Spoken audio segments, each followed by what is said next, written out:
रक्षाबंधनाच्या पूर्वसंध्येला आज महाराष्ट्राचे लाडके उपमुख्यमंत्री देवेंद्रजी फडणवीस हे ज्याला 2014 साली ज्याला मुख्यमंत्री झाले त्या कालखंडात त्यांनी रचलेले सर्व कार्य ज्याच्यामध्ये समृद्धी महामार्ग हा त्यांचाच भाग आहे।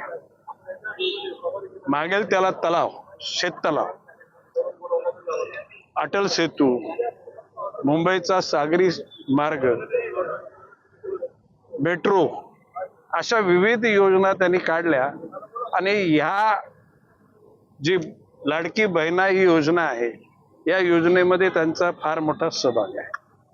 आज महाराष्ट्रातल्या प्रत्येक शहर जिल्ह्यामध्ये आणि जिल्ह्यामध्ये भारतीय जनता पक्षाच्या वतीनं लाडक्या बहिणींना सन्मानानं बोलून त्यांचा आदर करून विविध ठिकाणी त्यांच्या लाडक्या भावाला राखी बांधण्याचा कार्यक्रम प्रत्येक शहरात झाला। आज नवी मुंबईमध्ये आज हजारो भगिनींनी येऊन या ठिकाणी आपल्या भावना व्यक्त केल्या। गेली 25 वर्ष आणि ही जो ओसाड झालेली 5 वर्ष सातत्यानं मी आणि माझे सहकारी या शहरातील सगळ्या भगिनींची आम्ही काळजी तर घेतच आहोत। भविष्य काळामध्ये ही बांधिलकी कायम राहणार आहे। या शहरातल्या शिक्षणाच्या, आरोग्याच्या, पाणी पुरवठा, स्वच्छता, क्रीडा, सांस्कृतिक, वाहतूक या सर्व बाबतीमध्ये माझी मतं मी वेळोवेळी मांडलेली आहेत आणि ती आमची बांधिलकी, आम्ही कोणावर उपकार करत नाही, ही बांधिलकीच्या भावनेतून हे करण्याचं ठरवलेलं आहे। भविष्य काळामध्ये देवेंद्रजी फडणवीस यांच्या नेतृत्वाखाली या राज्याचा विकास निश्चितपणे होईल असा दृढ विश्वास आम्ही सर्व कार्यकर्त्यांनी केलेला आहे।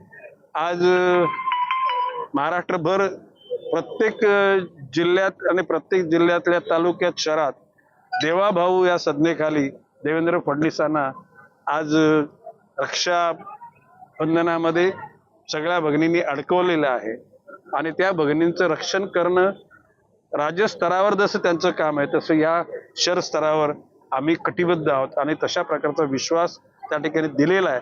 तो विश्वास सार्थ करू। नमस्कार। नवी मुंबईत आहे की कुठेतरी सत्ता टिकावी?